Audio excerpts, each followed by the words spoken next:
Welcome to the Rent Roll Queen podcast. I'm your host, Tarsi Taylor. Running a real estate business can be tricky with so many aspects to navigate.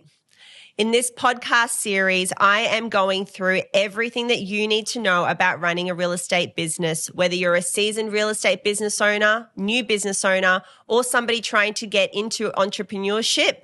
This podcast is for you. We're working through social media, buying and selling rent rolls, and how to have a profitable business. So follow, like, and subscribe, and don't miss an episode, and don't forget to share this with your friends in real estate. Welcome back to the Rent Roll Queen podcast. Today's episode is sponsored by Reebok, the Real Estate Business Owners Conference. In a rent roll transaction, is it always the multiplier that counts? Rob Honeycombe from Rob Honeycombe Rent Roll Broker and Agency Sales speaks to us today about selling and buying rent rolls. Hello and welcome to the show, Rob. Great to be here, Tarsi. Oh, thank you for coming on. So would you like to tell us a little bit about yourself? Sure. I'm a career property professional, started in 1991, and been around residential property management, sales, property development since that time. Yeah, we met in 2000. So we've known each other for quite a significant amount of time now. We did. Probably both just out of school, I think. Yeah. You were anyway. But I definitely was. Yeah, I was buying a rent roll in the start of 2000 from Gilroy. Yes. Gosh, it's so long ago. Terrific guy. Long ago. He was. I learned a lot from him. Well, he was my biggest mentor. So, it was heartbreaking. But anyways, just with your business, so you have bought and sold rent rolls over the career of what we've known each other for. Yeah, I guess across 33 years, I've now sold twice, including last year, my own agency. And over that time, bought 8 rent rolls, so including that one back in 2000. So I've been a regular customer of the brokers. And so last year, after I sold my agency, I decided to cross to the dark side and become a business broker, a rent roll broker myself. Yeah, which is awesome because you come with a bit of different experience now. So with regards to you buying, what were some of the things you wish you had done better? Or what were you looking, first of all, let's go on. What were you looking for when you were buying a rent roll?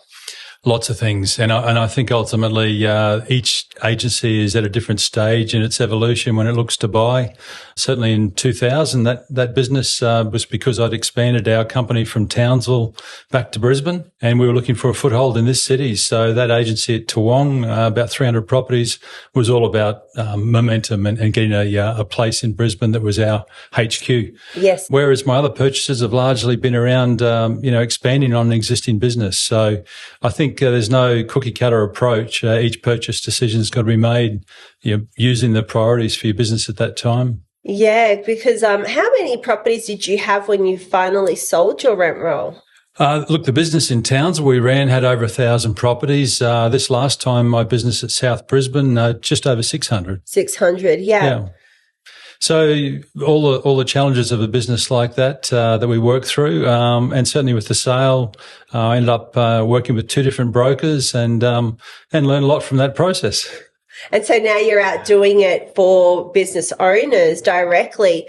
What are some of the things that you see with your sellers? Like when they come to you, obviously they're wanting to sell their business, but how prepared are they to really sell? Well, it's a good question. And I think there's the emotional and sort of, what will I do next plan? But then there's the nuts and bolts of the agency and getting that, particularly the rent roll, ready for sale. And as you know, once we get a look under the hood and see what's happening, there's often a lot more work than the principal suspects. So having some of those early conversations, having that plan in place before we go to market, really important. Yeah, well, I've always said, and I know that you've heard this before from me, I really believe that the sale process starts 18 months before you actually have sold that business, like go to the market with that business. So that's, for me, what I have seen behind the scenes, because obviously I do due diligence, is that they are absolutely not prepared to go to the market at all with their actual portfolio.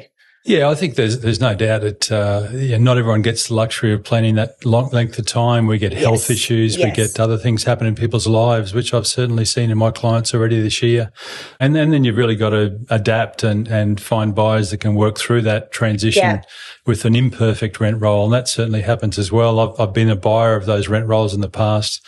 But no, that's not the ideal. If you can, of course, plan well ahead, have some pre-sale DD done by someone like yourself, and make sure you know what you're working with. It's no different to a pre-sale building and pest inspection on a house. Yeah, exactly. Well, that's what I've always called it as well. It's so important to get your ducks all lined up in a row, because you're basically selling your biggest asset. Absolutely. It's something you've worked for a long time for. And it's nerve-wracking, having been through it myself last year.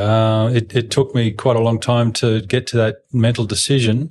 But then the confidentiality around it, I really felt the duplicity, that challenge of even my own children didn't know that I was on the market initially, and certainly my staff didn't. It was something that had to be kept tightly under wraps. So I felt really vulnerable during that time. And it's not at all like selling a house. There's not that clean cut sort of process, and it takes some time, and you've got to have people around you trust. Yeah, definitely. Well, you need a team behind you realistically to get everything across the line. That's really important. And how long are you finding, because, when we go to the contract terms or when you go onto the market, how long are you finding that they're kind of taking to sell? Look, my experience this year has been rent rolls of 200 to 300 properties where there's a fairly ready market. So not taking too long. Fortunate to made a lot of contacts across the profession over my years, and when you get to my old age, so I've been lucky to reconnect with a lot of those people and get a good sense of who's looking to expand. So time on market's been on average probably less than a month. That's great. Yeah, so those sort of businesses, there's a ready demand, no doubt about it. Lots of people looking to expand. Yeah. And are you finding the portfolios are closely located to their actual location, their office location, or what are you seeing in the marketplace? They have been for the most part. I think more and more agents are understanding the cost of service, and then there's some businesses that pursue broader geographic portfolios and make it work for them. Maybe their team are more mobile, but I guess I always, as an agency owner, was very heavily focused on the 25-minute drive, the 20 to 25-minute drive. If it was more than 25 minutes, our BDM had to give us a really big please explain. So, and I think that's just a purely selfish thing around not wanting my team to be on the road, spending time, your costs of your profitability for that individual property goes right down. Well, that's right. And realistically too, there isn't, there is now a bit more of a marketplace for it, but there aren't as many buyers in the marketplace for a widely dispersed or located portfolio versus something that's nice and close to the actual office. No, that's true. And I think we do split occasionally and have rent rolls put into 2 or 3 parcels. That's certainly an option, but not the best option.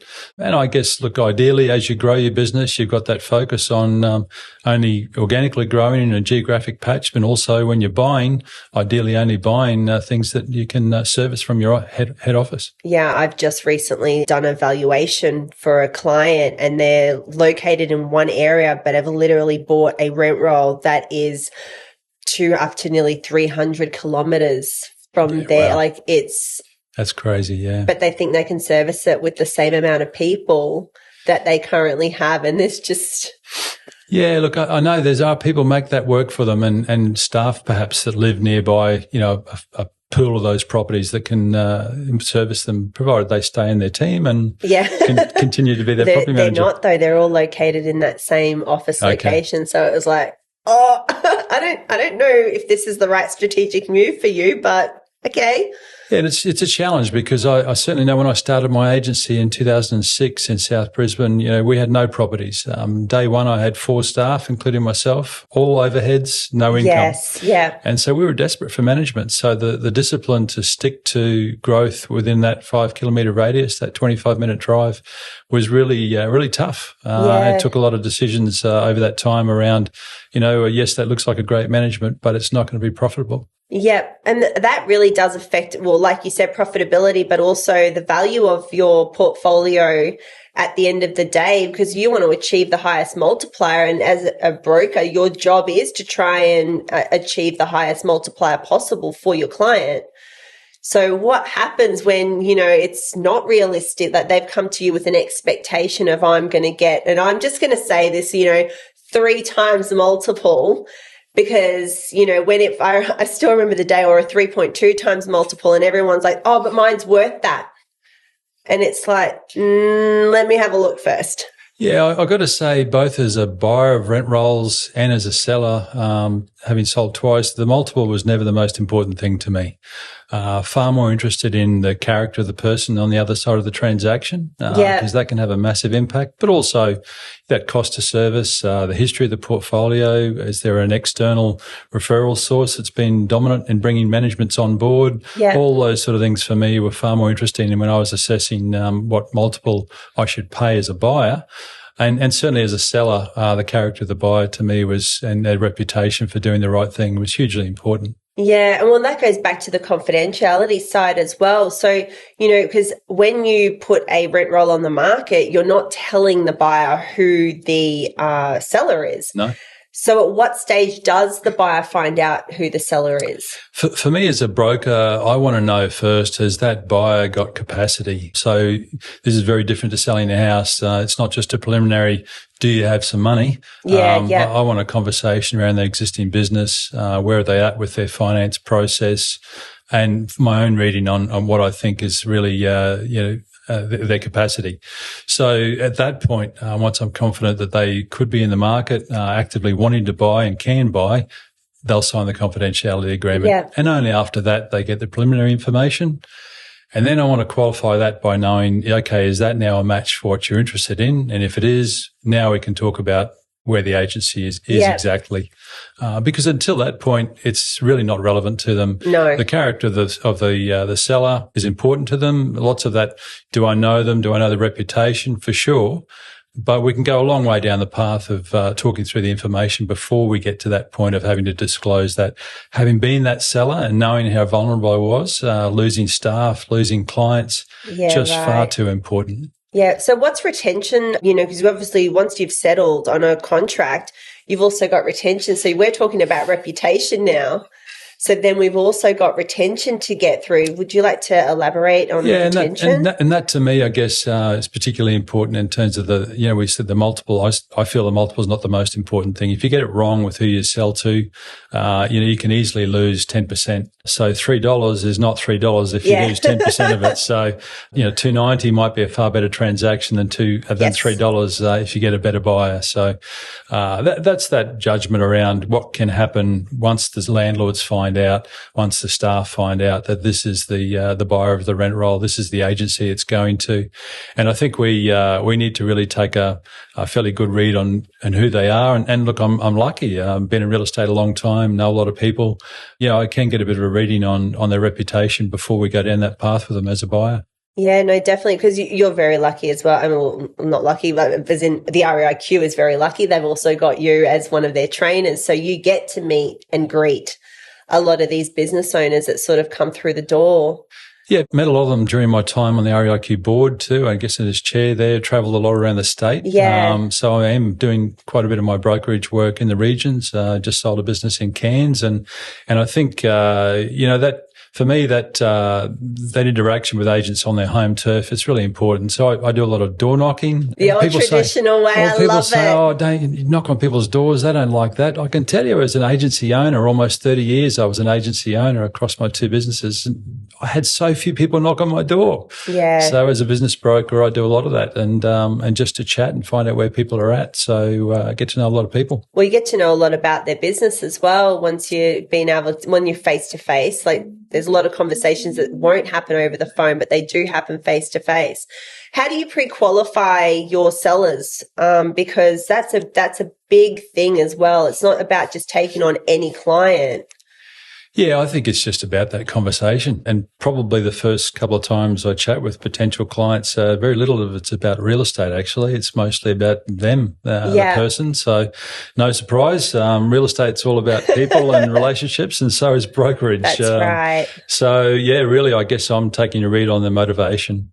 Yeah, well, motivation's a big key as well, because then like, are they going to get me the information quick enough? And because sometimes the problem isn't like you've got the Form 6 signed, and I understand that's here in Queensland, so that's your brokerage agreement, but it could take you a couple of weeks before you even get the information to be able to get it to the stage where you've done the prospectus and everything to be able to, actually put it out there. Yeah, it can take quite a few weeks. As I said, a lot of principals particularly who are at that point keeping the sale confidential from their team. They don't know all the data. That's a challenge for them. So, that's where external consultants can be very helpful to dive in and do that initial research confidentially. But I think the process of getting ready for sale, hugely important. And as a broker, of course, if I've been appointed, it's tempting to want to get out there and find a buyer. But I really do cool my heels, make sure I know what I'm talking to the buyers about, because a buyer likes to know that they've got a genuine seller and they know that exactly what's involved before they're asked to go talk to their bank and get those final steps underway. And with the buyers, I guess for the other side of case, so that's sellers need to be prepared. They need to understand their numbers. They need to be ready. Like, once they're sort of making those inquiries, it's a genuine inquiry about, hey, I'm looking to sell. But then you've got buyers who are not pre-qualified to actually buy. Yep. Yeah, that's the case. Look, no different to a real estate transaction. You'll have people through your inspections that are not necessarily ready to buy. Yeah. And to some extent, look, I can have some conversations, and I do have a lot of conversations with buyers who are not ready to buy, but it's still part of their research and getting ready, knowing how much they'll need to borrow, how they can borrow, sending them in the direction of financiers that will understand their business. Yes. Those are some of those early steps. That is so important too, isn't it? Like working with financiers and solicitors that actually understand the whole rent roll transaction process. Yeah, unfortunately, a local bank manager is not really much help to you at that point. You've got to get to a specialist, and there's no doubt there's some people who understand real estate lending far better than others. And there's no question, very few of our buyers have got cash sitting in the bank, this sort of size of transaction. So, having the right information ready to go when they start that pre-approval process, pretty important. I also think too with buyers, it's really important for them to actually understand their own numbers.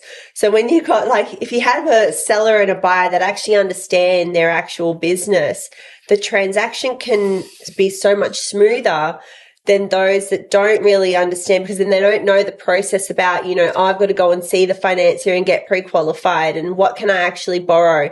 How many properties can I actually buy? And I mean, obviously that varies depending on your area because of different statistics like your average weekly rent and your commission rate. Yeah. So there's a lot that goes in behind the scenes to get to the stage where, okay, now I can have a conversation with Rob, let me ring him and let's talk about it. Yeah, and I think it's those numbers. It's also, again, the banks are looking at character and reputation and track record of the agency that they're in or have been in. There's no doubt they're interested in knowing not just your broad numbers, but also who's behind the borrowing. Yeah, no, definitely. Because, it's all about, they want you to be successful as well. And they're going to be lending you money. They don't take risks. No, they don't take risks. Not as many as what the actual real estate business owners do, which Very is, true. But we do want to see more and more businesses expanding, and it's really exciting for people to grow their business. But it's important to have everything in place as well, so that, like you have learnt over your period of time in buying and selling businesses, what you're actually going to be looking for. Yeah, and I think you've got to take a hard, honest look at yourself around, I had times in my agency where I was losing properties and I thought, I can stem this by purchasing, and I had access to cash and a loan to do that. But I didn't, because I knew the reason I was losing properties was my service was a problem. Yeah, right. I had issues. Now, I know this never happens to other agencies, but I had issues with my service. Really? Really? It doesn't happen? So I really had to address those before I could go down the purchase path again. And it's, it's so tempting. You know the difference you can make to your bottom line. Yes. By bringing in those additional properties. Your fixed costs don't go up by much, additional staff, very little else. So there were a couple of times where I was ready to push the button on a purchase and I backed away because I knew that I really had to sort out things in the agency and our service and our structure, our leadership team before I took that next step. Yeah, well, I always say you got to have your growth team. Like, I have what's called a growth team. And for a real estate business owner, we all understand it can be your solicitor, your accountant, your bookkeeper, your financial planner and all those. But a business broker is actually a big part of that as well.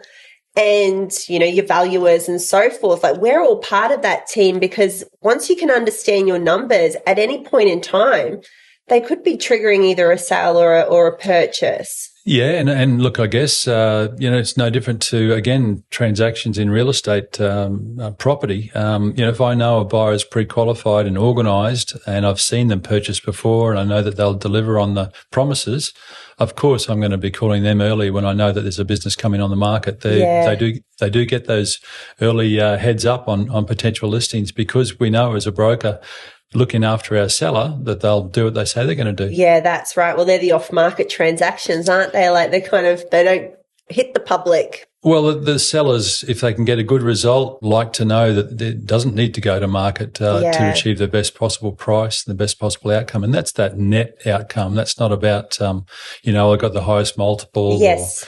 And certainly, I think that's the focus in every transaction is the best possible net result. And often that is that buyer that's, I know and I'm working with, and I'm aware of their capacity and exactly the kind of portfolio that fits their needs so we can match them without having to go to a broader market and making it public news. Yeah. And it's kind of nice because we were talking about confidentiality before and that's so important in our industry. I don't think it's taken seriously enough. And I think that's one of the challenges. And of course, a broker like me will say you shouldn't sell your own rent roll. But that is the challenge with a private sale that, hey, I know Jimmy and Mary from down the road are looking to buy. I'll call them. And if Jimmy and Mary are completely trustworthy and can be a vault, then that can go well. And I would say if you can sell your own business and get the best possible net result, sure, go ahead. It's a bit like someone selling their own home, though. It's tough to negotiate that out on your own behalf. And confidentiality is just hugely important. Yeah, I don't believe that. I would never sell my own home. That's just something I wouldn't do. A, I'm too time poor. B, yes, I'm licensed. I could do it, but I wouldn't do it because I want to achieve the highest possible price, and I don't want the emotional connection of my home to that home to be part of that transaction because it's just I understand money is just a transaction. So for me, I would never sell my own business either. I would definitely be looking for somebody to come across because once you hand that over, it takes the emotion a step back to allow that broker to do their best that they possibly can for you. Very hard as a seller, if you call a buyer and say, well, where you're at with your decision, or you come across a little bit desperate, don't you? Yeah. It's, 60% of my sales so far have been at the full asking price. And, yes. And that's because, I've demonstrated value to the buyer. So that's a great result for my seller. And sometimes I have this conversation with people and they say, real estate agents wouldn't pay full price. And guess what? Real estate agents don't necessarily like to negotiate. They do it all day, often as a part of their job. And when it comes to their own purchases, they're not necessarily the most aggressive negotiators. Well, they see value. This is the thing because, they're constantly, like you said, working with negotiating and so forth. So they genuinely see value. And if you're looking, like you said, I'm not looking at the multiplier. I'm looking at every other aspect of what that portfolio can do for my business. And that's where the value lies. Yeah, it's a far bigger picture than that one number. And as a buyer, I paid more than the asking multiple sometimes because I knew it was too good an opportunity to miss. I didn't want to be beaten by someone else. So. Yeah. And how fierce is the competition at the moment for rent rolls? Some of the smaller ones, particularly, strong. Yeah. Recently made 8 calls about a business that was coming on the market, and 4 of those people said, "Yeah, we'll take it." So that sort of inquiry level is not unusual.